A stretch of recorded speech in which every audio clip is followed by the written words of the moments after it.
Va nihoyat Andijonda xurrakni operatsiya qildik. Ya'ni xurrak va apnoe otuvchi bemorlarimizni 3 tasini operatsiya qildik.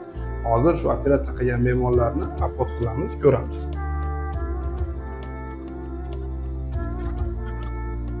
Bemorimizni 2 kun oldin operatsiya qilganmiz. Ya'ni xurrak otadi, kechqurunda nafas tiqilishi bo'ladi.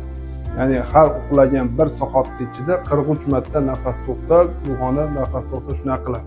Shuning uchun bemorda kunduz bilan umuman holsizlik, uyquchanlik, ishga bo'lgan layoqati past bo'lgan. Endi Xudo xohlasa etapma-etap, ya'ni jarohat o'rnlari yaxshi bo'lgandan keyin albatta bemorda bu holatlar yo'qoladi. Yaxshimisiz? Yaxshi. Operatsiyadan 2 kun o'tdi. Holatlaringiz qanday? Og'riqlar, unaqa sal bor.